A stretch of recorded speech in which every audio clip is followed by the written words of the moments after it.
Morning kamay natex. So ngayon, gagala ko naman kayo sa aming munting hardin. Maliit lang siya. Maliit lang naman siya, pero pwede na. Ayun, ako kaya sa gumagawa. So, tingnan natin dito.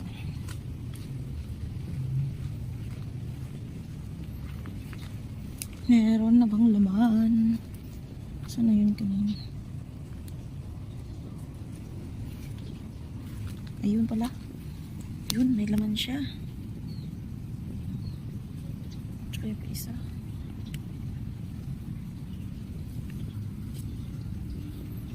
Yun.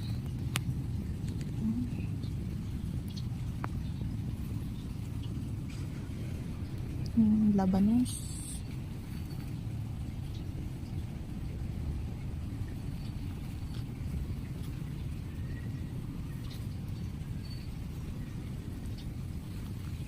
Ah, ito palang kumakain. Kunin natin.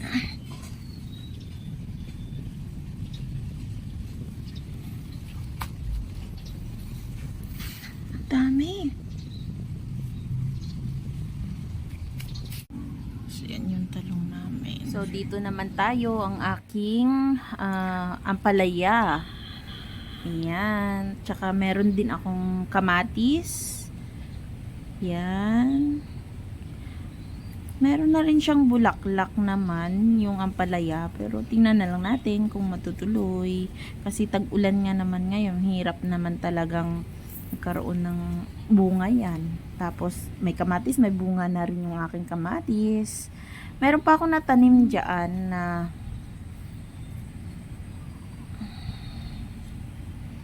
meron pa ako natanim dyan na isa pang variety, yung cherry naman, yun yung maliliit. Ito naman, yung para siyang kalabasa naman ito. Yan. Pero marami na laglag. Tapos, itong okra ko, marami na ring bunga. Yan. Yung namumulaklak pa lang. Pero iyan na yung iba, oh. Yan na siya.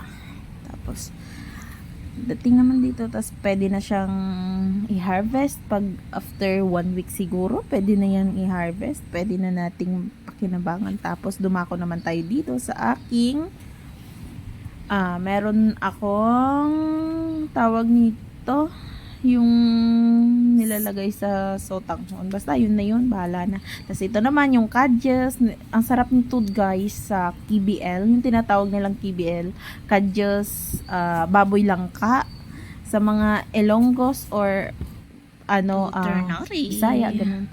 Tapos may butternut, kaming tanim, masarap yan siya, gagawing tea. Lagyan mo lang ng lemon, tapos meron din gabi. Iisa lang nga siya, pero ewan ko kung may laman na siya. Tapos ito naman is, bakante lang muna yan. Kasi kailangan kong ilipat dyan yung mga natanim kong mga cherry na kamatis. Ayan, tapos may ano pa, may ang favorite namin ni asawa. Tapos may bayabas. Meron na rin naman mga hinog, pero hindi ko lang kasi type na panigang. Yung iba kasi ginagawa nilang panigang yan. Tapos meron, ito yung sinasabi ko sa inyo. Yan. Yung kamote. Diyan kami nangunguha instead na bibili ka. Tapos ayan. Ano yan? Bell peppers. Or pidada sa karaya. Tapos ito yung cherry na kamatis. So, hindi ko lang siya ano muna. Pinupunla ko kasi muna. Kasi nung nakaraan, na ano ng ulan. Na sira ng ulan. Tapos, ito, maliliit pa yung aking chives.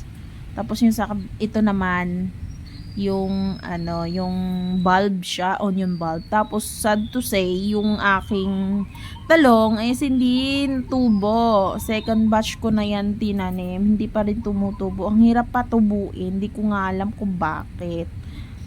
Baka nga ako siguro may technique sila, 'di ba? Tapos dito naman sa aking marami kaming guys tanim nito. Pero ito lang talaga yung namumunga. Yang ano natin, yung atis. Ang daming bunga ng atis, wala pa nga lang hinog. Yan, yan. O, di ba? Basta tiyaga-tiyaga lang, magtanim ka lang ng magtanim habang may lupang pagtatamnan. Pero hindi naman sa amin lupa yan. Nakikitira lang kami. Tas ayan, yung ano, yung alugbate. Masarap din yan sa munggo. Tas may luya din kami. Wala nga pa nga lang laman. Yan, tapos ayan, ang kalat kasi kakatapos lang ng ulan, maraming wawalisin. Tapos ayan yung aking mga halaman, yung mga bulaklak. Hindi ko alam kung anong tawag sa halaman na yan. Pero ang ganda-ganda niya, as in, nung nakaraan nung summer, grabe parang na ano yung dahon niya, yung parang nagputi siya, yung hindi ko alam, para hindi siya green. Eh ngayon na tag-ulan, bumalik sa ano, tapos di ko rin alam kung ano yung tawag sa mga halaman na yan, basta tinanim ko na lang yan.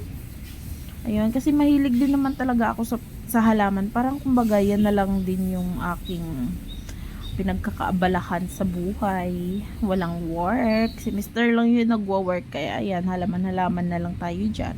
Tapos limonsito or kalamansi. Yan, kunti nga lang yung bunga niya. Kasi nga, ewan ko ba, pero meron namang mga bulaklak.